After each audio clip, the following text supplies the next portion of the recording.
Hello my dear student, कैसे हो आप सब। उम्मीद करती हूँ सब अच्छे ही होंगे।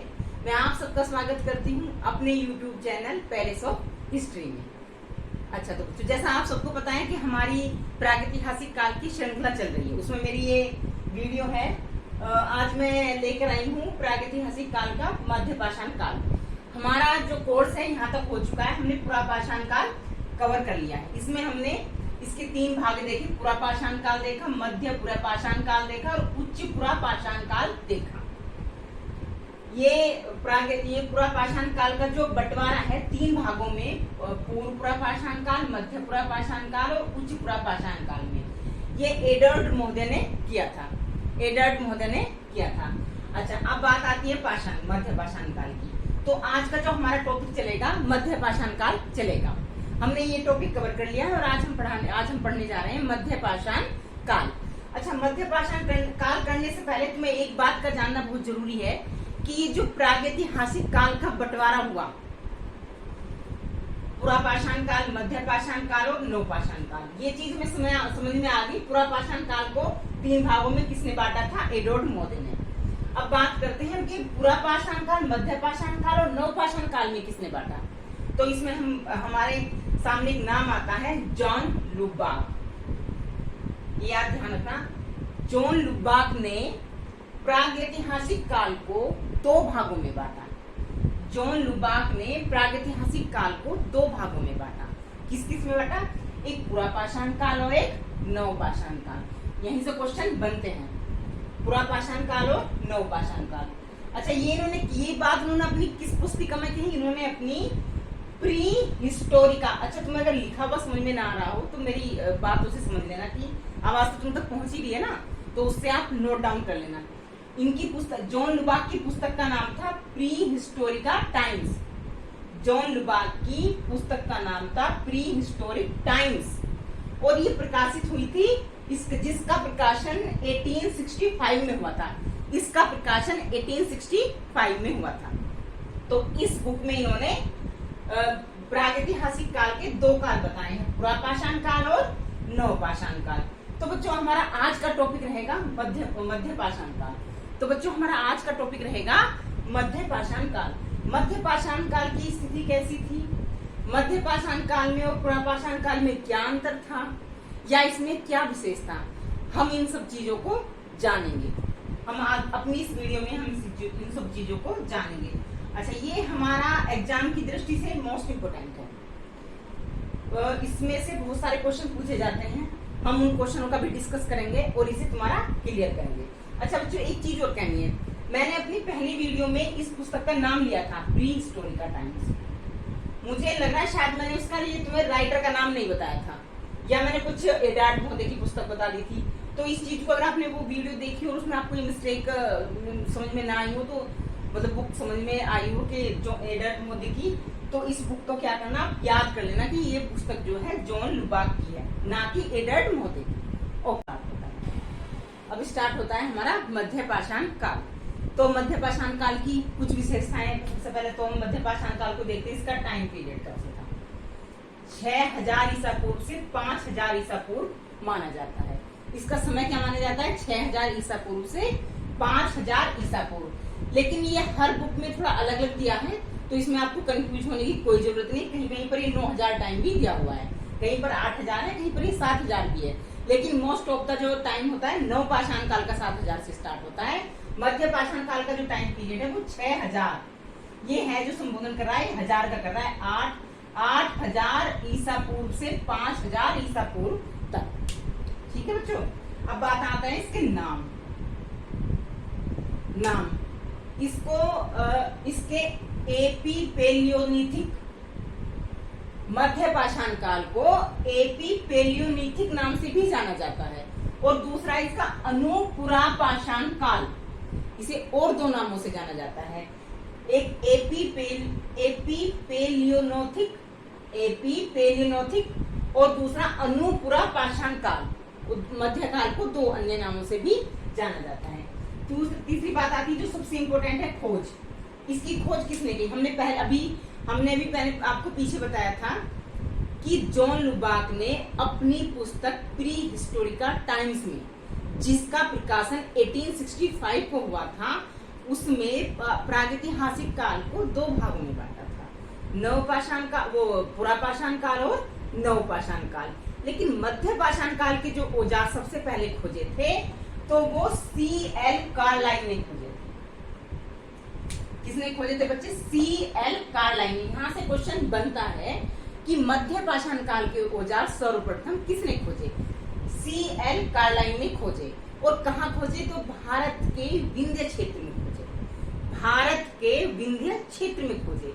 और किस टाइम खोजे? तो 1867 में, 1867 में। और आपने हमने पढ़ा हो ना, पूरा पाषाण काल के कहाँ खोजे थे? वो किसने खोजे थे? वो रॉबर्ट बुशफोर्ड ने खोजे थे। कहाँ से खोजे थे?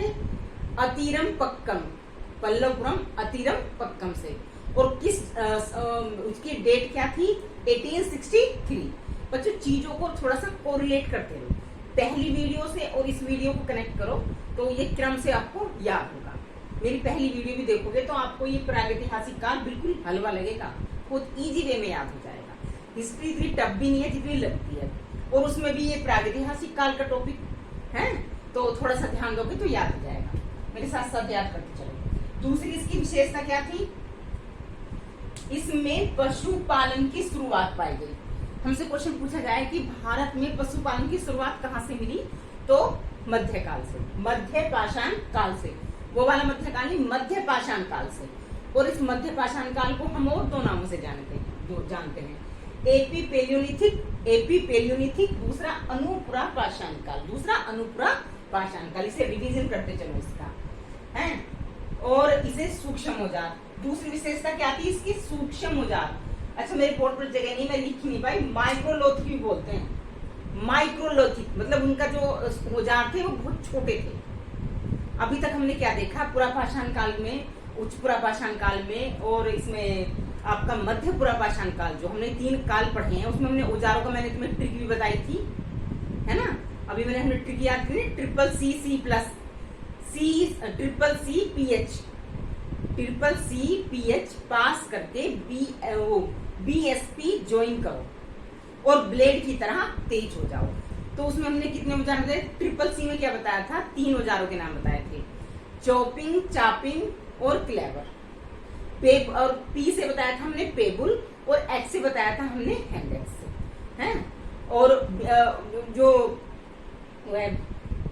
जो BSP ज्वाइन करो, BSP यानी कि बहुजन समाज पार्टी से हमने उसे कोरिलेट किया था, जो आगे वाला था और ज्वाइन करो। और ब्लेड हमने बताया था उच्च पुरापाषाण काल, और BSP बताए थे हमने वो मध्य पुरापाषाण काल के। तो हर काल के थोड़े थोड़े से औजारों में ही डिफरेंस है। और बच्चों काल का विभाजन भी सिर्फ औजारों के आधार पर ही किया गया है, और वहाँ कोई ऐसी टेक्निक नहीं थी कि वहाँ हाउस बनाने की टेक्निक अलग थी या फर्श डालने की अलग थी, नहीं। वहाँ उन कालों के जो औजार पाए गए हैं उन्हीं आधारों पर इनका बंटवारा किया गया है कि ये औजार किस काल से रिलेटेड हैं। जैसे जैसे समय बीतता गया, मानव की बुद्धि विकसित होती गई, तो औजारों में परिवर्तन होता गया। ठीक है? तो सूक्ष्म औजार माइक्रोलिथिक, अपनी नोटबुक में नोट डाउन कर लो, सूक्ष्म भी और माइक्रोलिथिक, यानी कि छोटे साइज के औजार। छोटे साइज के कितने? छोटे साइज के आप लिख लो 1 सेंटीमीटर से लेकर 8 सेंटीमीटर तक के। कितने छोटे? पर इनकी कोई माप है ना छोटे की? कितने छोटे? 1 सेंटीमीटर से लेकर 8 सेंटीमीटर तक की उनकी लंबाई थी। उनकी शेप कैसी थी? उन औजार की शेप देखो, ये विशेषता में। अब आगे उपकरण किस प्रकार के थे? तो बच्चों उपकरण 2 टाइप के थे। पहला था ज्यामितीय, यानी कि जैसे रेखा गणित में हमारे पास एक ज्योमेट्री बॉक्स होता है, उसमें आप देखते हो अर्धचंद्राकार, समलंब, त्रिभुज या त्रिकोण, इस तरह के आते हैं ना। तो कुछ औजारों की जो शेप थी वो भी इसी टाइप की थी। मध्य पाषाण काल के जो औजारों थे उनकी जो शेप थी कुछ हमारे रेखागणित के जो ज्योमेट्री बॉक्स में हमारे इंस्ट्रूमेंट रहते हैं उनके के जैसी थी, वो नुकीले थे। पहले आपने पढ़ा पेबुल संस्कृति, मैंने PH पढ़ा, ट्रिपल C PH, तो P पे पेबुल का जिक्र किया था। तो पेबुल होते थे बिल्कुल गोल। कैसे होते थे? बिल्कुल गोल, जो पानी की रगड़ खा कर क्या हुए थे? चिकने हो गए थे। तो उन्हें क्या कहते हैं? पेबुल कहते हैं। ये भी नोट डाउन कर लेना कि पेबुल किसे कहते हैं। जो लगातार पानी की रगड़ से पत्थर चिकने हो जाते हैं तो उन्हें पेबुल कहते हैं। हैंड एक्स होता है जो कुल्हाड़ी की शेप में किसी पत्थर को काट दिया जाता है, तो वो हाथ से बनी हुई है कुल्हाड़ी की। लेकिन हम बात मध्य पाषाण काल की कर रहे हैं, तो मध्य पाषाण काल में क्या हुआ था, औजारों की शेप चेंज हो गई, ज्यामितीय आकार के हो गए, यानी कि हमारे जो रेखा गणित का वो होता है हमारा बॉक्स, उसमें जो होता है अर्धचंद्राकार, नुकीला, वो किसी थे वो फेंक के मारने के लिए थे, ताकि वो ज्यादा चोट करें, है ना। तो थोड़ी सी चेंज आया पशु में, ठीक है, मैं समझ गए होंगे, मैं इतनी उम्मीद है तुम्हारी, ठीक है। तो उपकरण क्या क्या थे, नुकीले थे, नुकीले मैंने बताया था ना, नुकीले इस टाइप के थे, ये तीन ओर से नोक हो गई। चंद्राकार, चंद्राकार कैसे हो गए, इस टाइप के हो गए। त्रिकोण, ये त्रिकोणी आ गया। समलंब हो गए, ब्लेड। तो ये जो हमारे चार औजार हैं, ये हमारे ज्यामिति टाइप के, ठीक है। और ब्लेड, ब्लेड क्या था, ब्लेड हमारा जो पहले से चलता आ रहा था, ऐसा नहीं वो औजार खत्म हो गए थे, वो भी थे, लेकिन थोड़ा सा चेंज हुआ, चंद्राकार बने, त्रिकोण बने, समलंब बने और नुकीले बने। ब्लेड जो हमारा पहले से चलता आ रहा था, उच्च पुरापाषाण काल का औजार है ब्लेड, उसे ब्लेड संस्कृति में कहा जाता है। तो ब्लेड भी हमारा मध्य पाषाण काल में चलता रहा, ठीक है। अब तकनीक देखो बच्चों, तकनीक अभी हमने पहले में तकनीक लिखी थी, पहले हमने तकनीक पढ़ी थी, तो उसमें क्या था, पहले में क्वार्टरजाइट पत्थर के बने हुए थे, जैप्सर के बने हुए थे, फ्लिंट के बने हुए थे, चार्ट के बने हुए थे, हैं। और अभी इसमें क्या थी, इसमें थी प्रक्षेपवात और फ्लूटिंग तकनीक। फ्लूटिंग से मतलब समझते हो बच्चे, हल्के। प्रक्षेपवात का मतलब होता है फेंक के किसी चीज को मार देना, फ्लूटिंग का मतलब हल्की, फ्लूटिंग। जैसे फ्लूटिंग कैंडल आती है, फ्लूटिंग यानी कि जो पानी पे तैर जाती है, तो मतलब उस टाइप से वो हल्की कहने का मतलब है। कहने का मतलब है भारी औजार थोड़े कम हो गए और हल्के औजार बनने लगे। प्रस्तर, किस प्रस्तर का यूज होता था उसमें, देखो बच्चों, जैप्सर, फ्लिंट और चार्ट जो हमने पहले भी यूज होता था वो अभी भी यूज हो रहा है, प्लस हड्डी और सींग, क्योंकि इस काल में बूचड़ खाने के भी अवशेष मिले हैं, जहां पशुओं को काटा जाता था, मारा जाता था, तो उनसे जो बची हुई हड्डियां थी, तो उसे भी हथियार के रूप में ये लोग प्रयोग करने लगे। एक अंगेठ, एक पद्धति आती है अंगेठ, ठीक है, तो ये एक पद्धति है अंगेठ। तो हमारा ये इसका पाषाण काल की प्रस्तर तक हो गया। अब बात करते हैं मानव की स्थिति कैसी थी। बेटा मानव ना अभी भी खाना बदोश ही था, मतलब अभी भी उसने स्थायी निवास रहना नहीं सीखा था। हाँ, कहीं कहीं पे स्तंभ गर्त के साक्ष्य मिले हैं, लेकिन अभी भी क्या था, वो खाना बदोश जीवन ही जीता था। अच्छा बच्चों, तो अब हमारे बात चलेंगे स्थान, जो मोस्ट इंपोर्टेंट है। भारत में मध्य पाषाण काल के पाए जाने वाले स्थान। तो अब बात करते हैं हम स्थानों की, कि भारत में मध्य पाषाण काल के जो औजार मिले या संस्कृति मिली, कहाँ कहाँ मिली हैं। तो हम बात करते हैं स्थान की। वैसे तो पूरे भारत में ऑलमोस्ट सब जगह इनके यहाँ पाए गए, पर कुछ विशेष स्थान है, जैसे अपना यूपी में इसके बहुत ज्यादा वो मिले, उपकरण मिले, और बहुत सारा यूपी मोस्ट इम्पोर्टेंट है मध्य पाषाण काल के लिए। हमारी एग्जाम की दृष्टि से भी हमारा एग्जाम भी यूपी का ही है, और जो उसमें क्वेश्चन पूछे जाते हैं तो सारे मोस्ट ऑफ द यूपी से ही रिलेटेड होते हैं। लेकिन पढ़ना तो हमें सारा है, और याद भी हमें सारा ही करना है, ठीक है बच्चों। तो अब देखते हैं यूपी की बात करते हैं। यूपी में तुम सबसे पहले अपनी कॉपी और पेन निकाल लो, क्योंकि ये जो मेरे बोर्ड पर है ना, बहुत ज्यादा घिचपिच है, तो अगर आप कॉपी पेन पर तो सेपरेट लिखते जाओ। सो सबसे पहले तुम अपनी कॉपी पेन निकालो, उस पर लिखो SDM। क्या लिखना है, SDM। या तो एक मैप ड्रॉ कर लो, अगर मैप भी ड्रॉ नहीं करना तो मत करो, ऊपर लिखो यूपी, और यूपी के नीचे लिखो आप SDM, ठीक है। तो उसमें S से क्या बनेगा हमारा सरायनाहर, D से क्या बनेगा हमारा दमदमा, और M से क्या बनेगा मेहदा। तो मेहदा, सरायनाहर, मेहदा, और सरायनाहर, दमदमा और मेहदा से जो मिले वो उसमें आप नोट डाउन करते चलो। तो बात करते हैं सबसे पहले सरायनाहर, यानी कि S। देखो SDM ऐसा शब्द है, तुम सब इसे याद रखोगे, SDM को सब याद रखोगे, तो इससे आपको ये याद हो जाएगा और बहुत जल्दी याद होगा। एग्जाम में क्वेश्चन पूछा जाता है कि युगल समाधान कहाँ मिला, या 4 समाधान एक साथ कहाँ मिले, या 3 समाधान एक साथ कहाँ मिले, तो बस हमारा यहीं से कंफ्यूजन शुरू हो जाता है कि दमदमा मिले थे कि मेहदा में मिले थे। महदा में मिले थे, क्या सराय नाहर में मिले थे। लेकिन जब हम इसे इस तरह से क्रम से लगाएंगे तो हमारा एकदम क्लियर होगा। सराय नाहर, ऐसे क्या आता है, सराय नाहर, सराय नाहर। फिर आप लिखो डी, डी पे लिखो दमदमा, डी से क्या हुआ, दमदमा। फिर लिखो एम, एम से लिखो मैदहा। ठीक है बच्चों, अब क्या लिखना है तुम्हें, अब इसमें आपको 4 3 2 डालो, इसके सामने डालो 4 3 2। ठीक है, अच्छा अब स्टार्ट करते हैं। तो क्या है, 4 क्या है, सराय नाहर में 4 समाधान एक साथ मिले, 4 समाधान एक साथ मिले, कहां पर, सराय नाहर में। अच्छा, मध्यकालीन में समाधान का जो साक्ष्य मिलता है पहली बार, वो सराय नाहर से ही मिलता है। ये भी क्वेश्चन पूछा गया है, ये लिख लेना आप नोट करके, नोट, सराय नाहर से ही फर्स्ट साक्ष्य मिला मानव समाधान का। अच्छा, एक क्वेश्चन है बच्चों, वो इससे अलग है। आपको समाधान, जिसने पहली बार जिस मानव ने समाधान की क्रिया करी, तो उस मानव का नाम क्या था, निएंडरथल। क्या नाम था, निएंडरथल। जैसे होमो इरेक्टस का क्या था, सीधे चलने वाला मानव। और निएंडरथल की क्या विशेषता थी, उसने पहली बार अपने जो मृत व्यक्ति, जो उसके परिजन जो भी थे, उनसे उनका अंतिम संस्कार किया, उनका समाधान संस्कार की क्रिया पूरी करी। तो किस मानव ने शुरू करी, निएंडरथल। ये भी क्वेश्चन पूछा जाता है।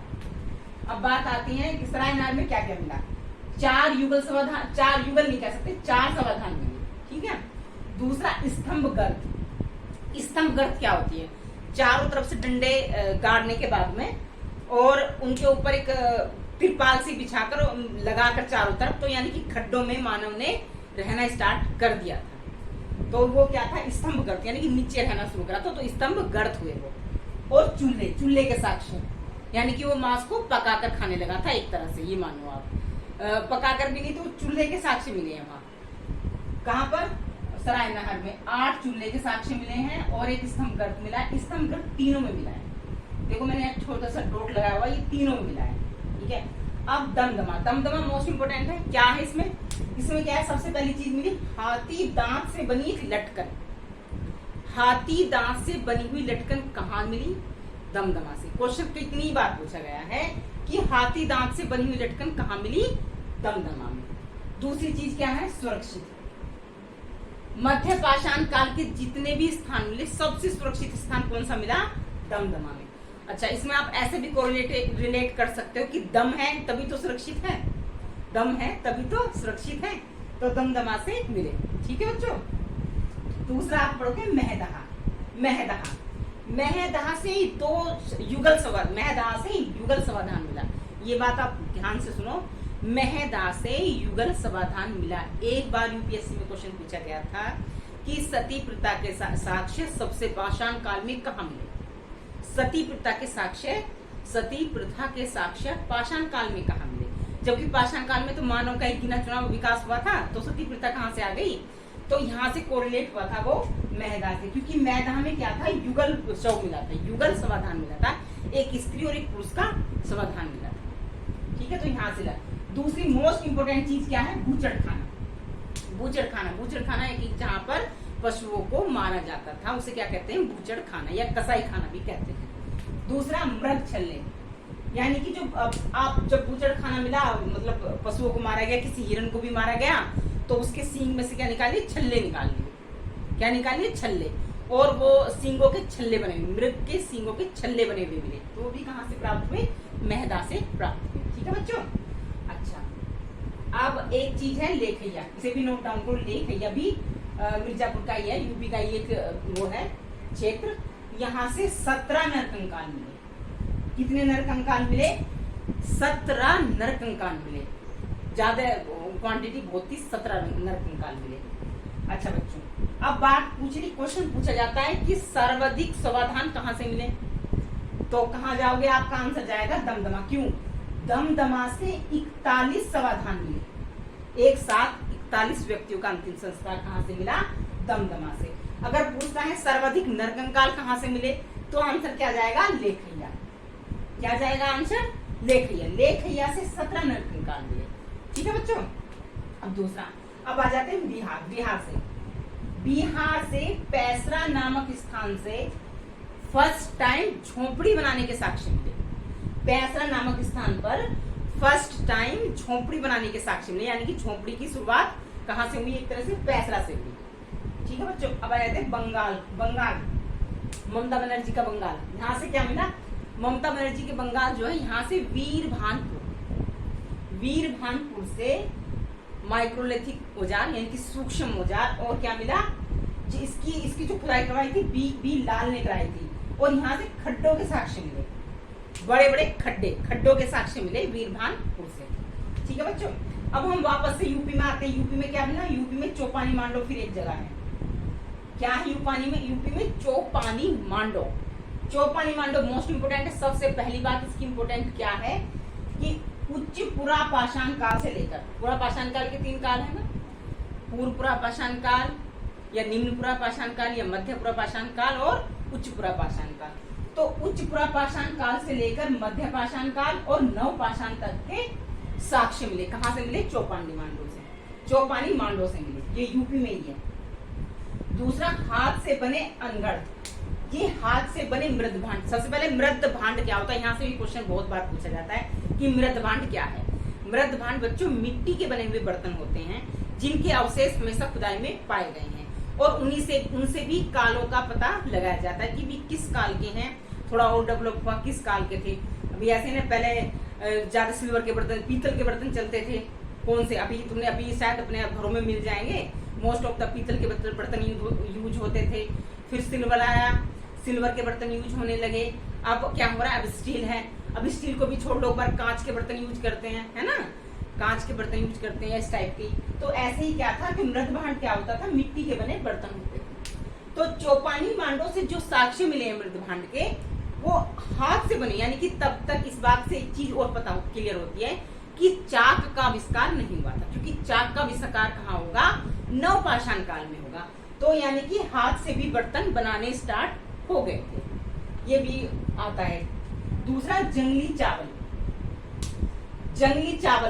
चावल के साक्ष्य कहाँ से मिले? हमारे चौपानी मांडो से मिले। ठीक है बच्चों, यहाँ तक तुम्हारा क्लियर हुआ।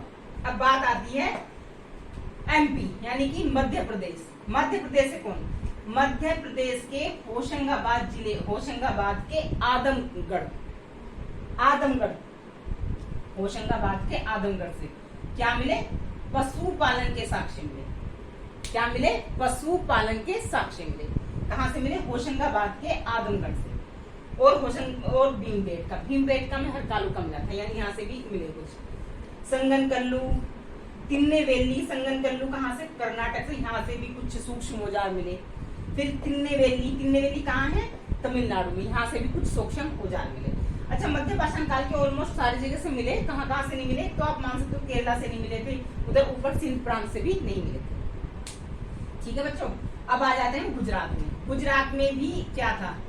गुजरात में हमने 2 एल बना सकते हैं, लोटेश्वर और लंगगंज या लंगगाज भी है कहीं पर, इसका नाम लंगगाज भी कहा जाता है, लंगगंज या लंगगांज। और दूसरा स्थान क्या है? लोटेश्वर। दोनों एल है, एल ऐसे भी संबोधित, GLL, गुजरात LL। लंगगंज से क्या मिला? लंगगंज से मिला विकास क्रम। मतलब ये जो मध्य पाषाण कालीन जो संस्कृति का विकास हो रहा था, तो उसका अगर क्रम की बात करें तो कहाँ से मिलता है? लंगगांज से मिलता है। लोटेश्वर से क्या मिलता है? पशुपालन के साक्ष्य मिलते हैं। अभी इससे पहले पशुपालन के साक्ष्य कहाँ से मिले हमें? आदमगढ़ से। MP के होशंगाबाद जिले के आदमगढ़ से हमें पशुपालन के साक्ष्य मिले। दूसरे हमारे कहाँ मिले? लोटेश्वर, गुजरात से मिले। अब बात करते हैं राजस्थान की। राजस्थान में 2 जगहों से हमें इसके साक्ष्य मिलते हैं। सबसे पहले मिलते हैं तिलवाड़ा का बाड़मेर। बच्चों, अगर तुम्हें यहाँ लिखा हुआ समझ में ना आ रहा हो कोई बात नहीं है, लेकिन जो मैं बोल रही हूँ उन शब्दों से आप नोट करना, सही नोट करना। तिलवाड़ा के बाड़मेर से। और दूसरा उसको साक्ष्य मिले मध्य पाषाण काल के। और दूसरा है बागोर कहाँ पड़ता है? भीलवाड़ा में। बागोर भीलवाड़ा में पड़ता है, बाड़मेर तिलवाड़ा में पड़ता है। यहाँ से बागोर से क्या मिलते हैं? पशुपालन के साक्ष्य। और दूसरी विशेषता बागोर की क्या है कि ये मध्य पुरापाषाण काल का सबसे बड़ा स्थल था। अगर क्वेश्चन पूछा जाए सबसे बड़ा स्थल कौन सा था, तो बागोर था। ठीक है बच्चों, यहाँ तो हो गया तुम्हारा, राजस्थान हो गया। अच्छा, इसमें 2 ट्रिक हैं। उन्हें याद करो, उन्हें नोट डाउन करो, पहले नोट डाउन करो और याद करो। पशुपालन के साक्ष्य कहाँ कहाँ से मिले, लिखो बच्चों, आदमगढ़, बागोर और लोटेश्वर। पशुपालन के साक्ष्य लिखो ऊपर और नीचे लिखो आदमगढ़, बागोर और लोटेश्वर। इन 3 जगहों से पशुपालन के साक्ष्य मिले। सबसे बड़ा स्थल कौन सा था, बागोर। अब इसकी एक ट्रिक है, आदमी बाग में लेटा। क्या ट्रिक है बच्चों, आदमी बाग में लेटा, पशुओं के लिए, आगे जोड़ो, आदमी बाग में लेटा पशुओं के लिए। इसे नोट डाउन करो, आदमी बाग में लेटा पशुओं के लिए। ठीक है, आदमी से आदमगढ़, बाग से बागोर, लेटा से लोटेश्वर, और किसके लिए लेटा, पशुओं के। यानी कि इन 3 जगह से पशुओं के पशुपालन के साक्ष्य हमें प्राप्त हुए। और एक बात याद रखो, सबसे पहला पशु कौन सा पाला गया, कुत्ता। सबसे पहला पशु पाला गया कुत्ता। ठीक है बच्चों, तुम्हें उम्मीद करती हूँ तुम्हें पूरे यहाँ तक क्लियर हो गया होगा। ठीक है, एक दूसरी ट्रिक लिखो बच्चों, चमक। चमक लिखो, चमक। चमक क्या है ये, क्योंकि जैसे पशुपालन से क्वेश्चन पूछा जाता है, ऐसे ही मृद भांड से क्वेश्चन पूछा जाता है। पूरा इसमें प्रागैतिहासिक काल में मृद भांड से। मृद भांड में आपको बता चुकी हूँ क्या है। तो चमक जैसे क्या है, चौपानी मांडो, लिखो चौपानी मांडो। ये किस काल का है, ये मध्य पाषाण काल का है। यहाँ से कैसे मृद भांड मिले, अनगढ़ हाथ से बने हुए। ठीक है, दूसरा लिखो मैं से क्या है, मैं से है मेहरगढ़। मैं से क्या है, मेहरगढ़। ये नवपाषाणकालीन वो है स्थान है, नवपाषाणकालीन स्थान है। यहाँ से कैसे मिले, यहाँ से चाक द्वारा निर्मित, यहाँ से चाक द्वारा निर्मित मृद भांड मिले। और आता है कैसे है, कोल्डी हवा। कोल्डी जहां से चावल के साक्ष्य मिलेंगे, ये भी नवपाषाण काल का ही है। और यहाँ से डोरी, यहाँ से क्या था बच्चों, डोरी का एक मतलब समझो, जैसे ये बर्तन बनाया, ठीक है, और इसके ऊपर डोरी लगा दी, और बाद में इस डोरी को गिले बर्तन पर लगाएंगे। जब गीला होगा बर्तन, जब इस डोरी को हटाएंगे तो यहाँ एक तरह से एक निशान बन जाएगा, है। तो सुंदर बनाने के लिए कहाँ से मिला, आपका कोल्डी हवा से। अच्छा, तो ये हमारा ऑलमोस्ट सारे स्थान हो गए हैं, सब हो गए मध्य पाषाण कालीन, जहां से क्वेश्चन जितने पूछे जाते हैं ये हमारा कंप्लीट हो चुका है। आगे वाला हमारा सेशन चलेगा नवपाषाण काल। एक लास्ट टॉपिक बचा है इसका, नवपाषाण काल। नवपाषाण काल होते ही तुम्हारा प्रागैतिहासिक काल कंप्लीट। इसके बाद में एक क्वेश्चन की सीरीज लाऊंगी, जिनमें यहाँ तक जो क्वेश्चन अब तक एग्जाम में आए हुए हैं, उसे 10-20 क्वेश्चन होंगे, वो हम लाएंगे, एक वीडियो हम उसकी बनेंगे। ठीक है बच्चों, उसके बाद आगे चलते हैं फिर सिंधु सभ्यता पर। Thank you for watching. अगर तुम्हें मेरी वीडियो पसंद आई हो तो इसे लाइक करो और सब्सक्राइब करो। Thank you.